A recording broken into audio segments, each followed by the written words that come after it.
Motorsports. I'm your host Isaiah, and I want to wish everyone a Merry Christmas and a Happy New Year. Definitely leave some comments down below what car goodies you got for the occasion.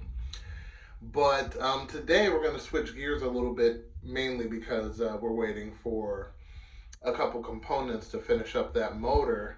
So what we're going to do is we're going to show some of the gifts that I'm actually going to put on the Mirage. So let's dive in and see what we got. All right, it is Mirage time. She's looking pretty good, very dirty. Looking to get a paint job on her soon, hopefully, we'll see. But today's episode, we are going to fix the door switch, which is this guy right here. Okay. For some reason, mine is not working when it's cold outside, which is pretty weird, but whatever, not too bad. So I'm gonna change out the door switch, which just takes a Phillips and a plug, and that's it. So after that, we'll move on to the next thing. And this is our replacement part and part number. Alrighty. So all we need is a Phillips and switch it out. And you can see the difference immediately with the switch. So if you look, this one seems to be missing a couple things, and including the weather protection.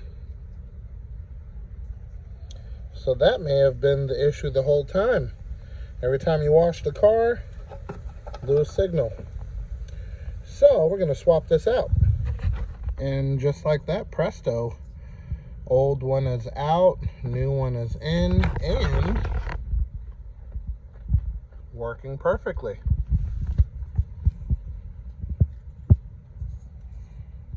Pretty interesting. So our next issue is, let me start the car. Alrighty. She's cold. But this gauge has never moved from that position. So only way I could tell when it's time to fill up for gas is when the gas light comes on.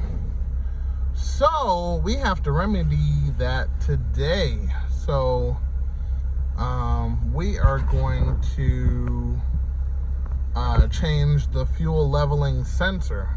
So these aren't the original gauges. On the original gauges, the gas didn't work there either, so I know it's not the gauges. And these are a new set, obviously, and still doesn't work. So we're going to change the fuel leveling sensor and take it from there. So let's dive in. So we're going to go to the passenger side. Excuse the mess down here. Bar looks better every time I see it. And we are going to remove the seat on the bottom. So there's two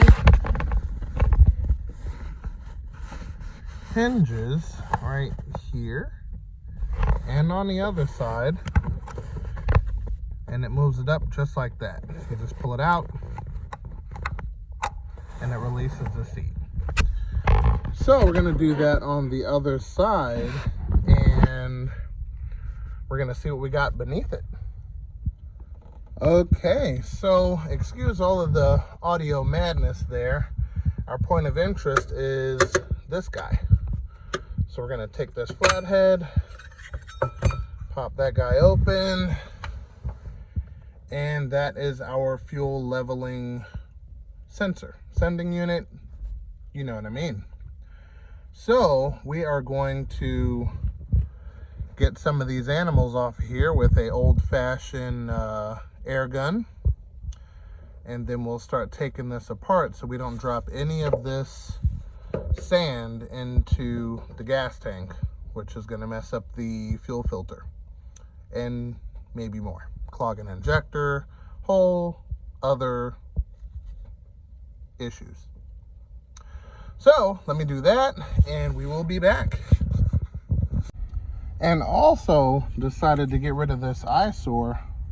Holy cow.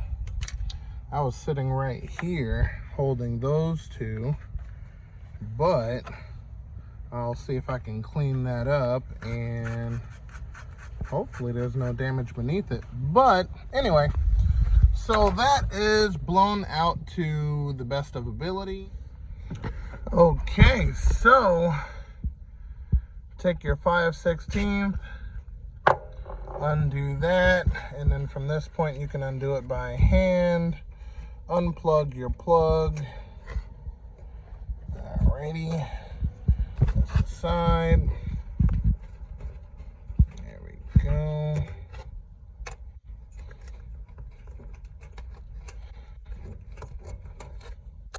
This is a little exciting. I wonder what the tank is looking like. Sorry about the jiggling, but here we go.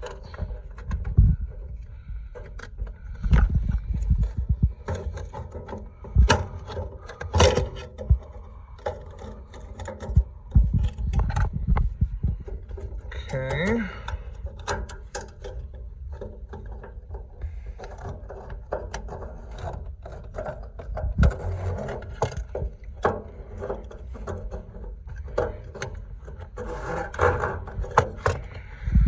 It's always a little something.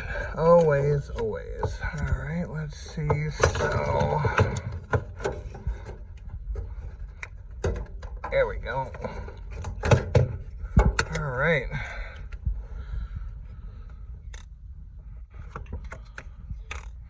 Oh yeah, there is no resistance. I don't feel anything in there. But so basically this tells you when the gas tank is empty, and this obviously tells you the level, but there's supposed to be a little bit of resistance, otherwise your gas gauge would be floating up and down, up and down, up and down, up and down as you're driving. So yeah, I think this is broken. Alrighty, so this is the old unit. Let's take a look in the gas tank, see what that looks like. Not too bad on first inspection, but let's get a flashlight on the subject. Take a double look.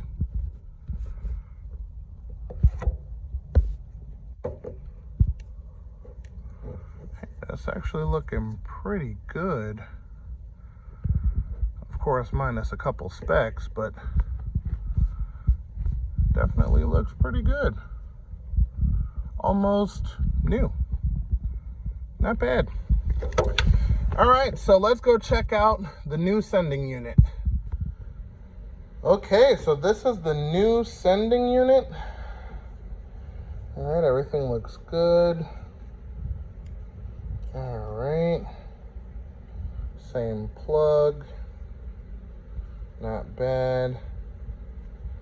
All right, so when you're moving this, you could definitely feel a slight resistance, which is actually good because you want the fuel level to be stable and not wiggle up and down as you're driving, because then you'll never really know.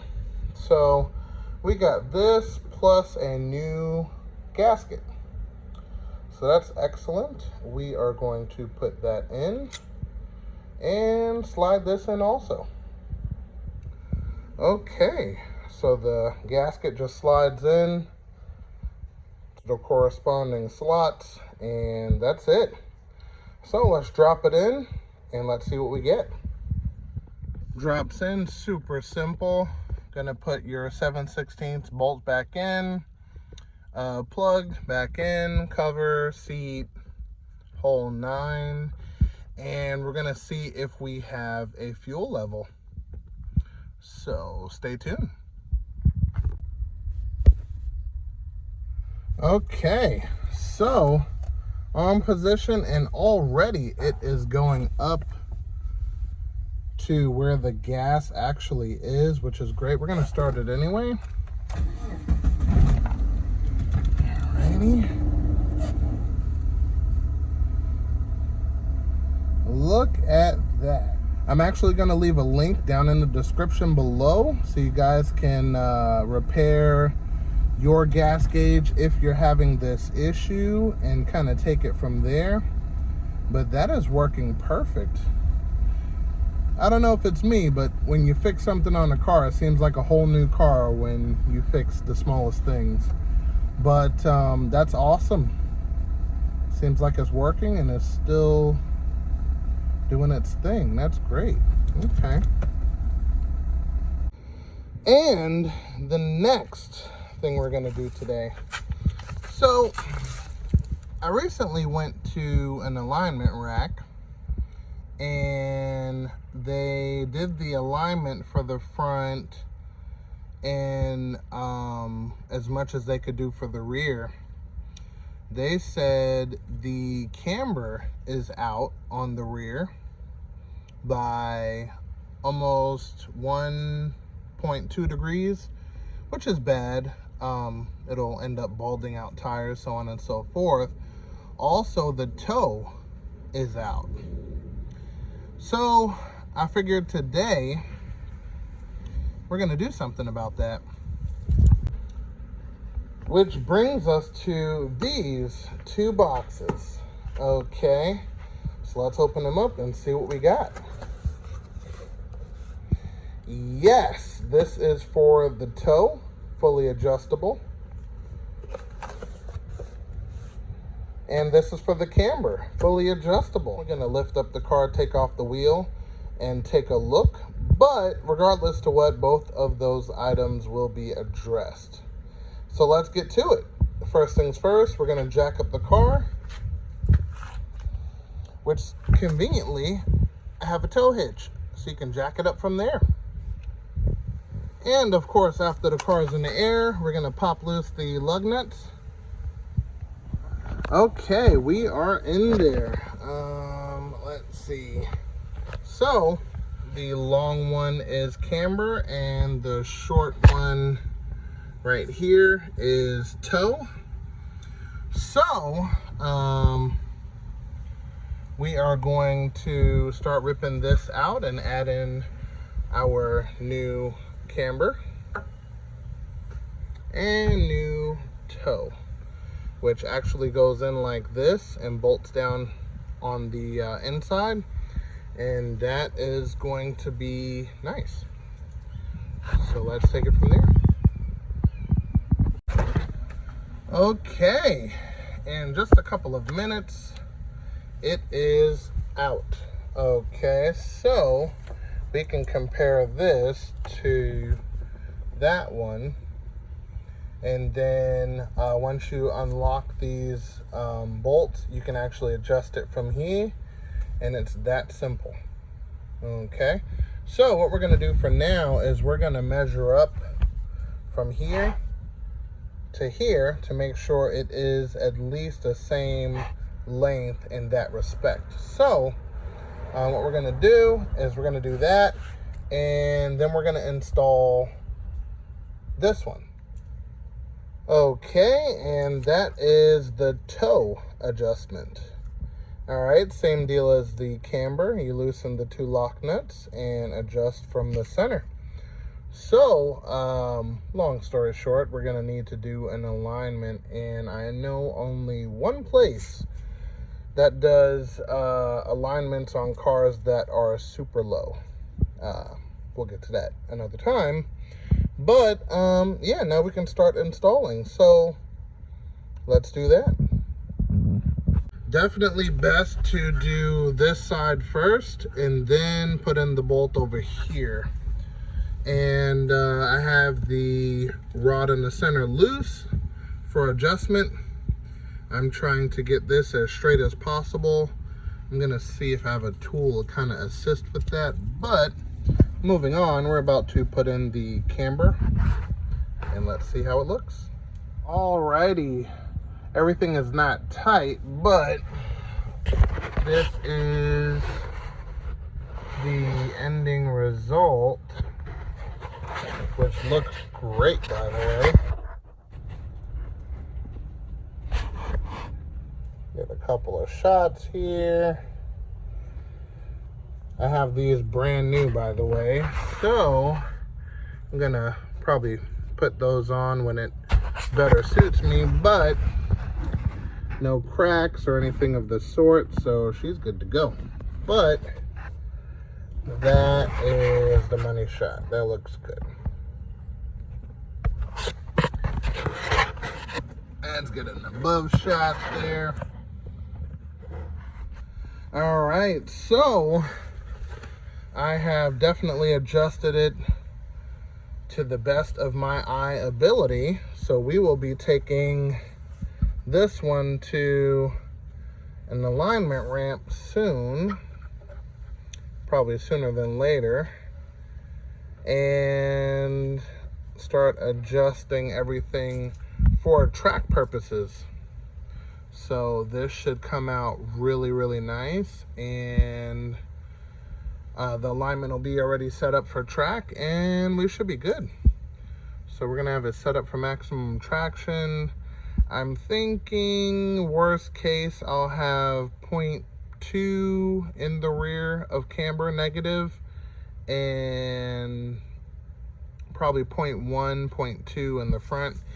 But regardless to what, I want this car to be track ready when that day comes. But until then, everything looks good. Everything is tight.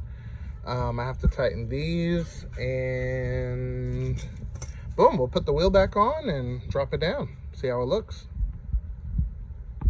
Okay, she is down. As you can see, there's a little bit of toe in, but nothing too crazy. That'll be good enough for me to get it to the alignment rack and kind of take it from there. But yes, that's looking good. Little anti-seize on the lug nuts, and on to the next side. And basically,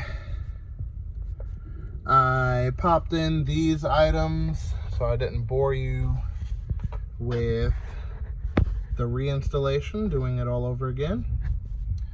So everything is tight and everything, and we are ready to test it out. Before we do, we got to put the wheel back on. Some good old anti-seize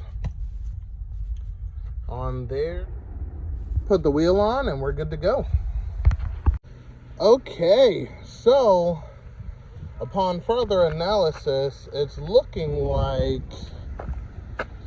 I got some positive toe on this guy, which basically means that the rear end is going to pull to the left. But I already got a appointment scheduled to get an alignment done. So I'm gonna leave it like that for now. The alignment rack isn't too far, so I'll be able to drive it there and get everything squared away for a great price. That's one of the reasons why I picked the place I'm going to. But yeah, she's all done. And with that being said, again, we made it through another year, and I want to thank each and every one of you guys, including the new guys that have just joined us and subscribed. You know what I'm saying, for being a part of this. Is definitely going to be huge. And you know, I want to make sure that we keep moving forward in the right direction. So 2021, here we come. We're going to get some cars running with some speed. So stay tuned, guys, and until then, remember, knowledge is power.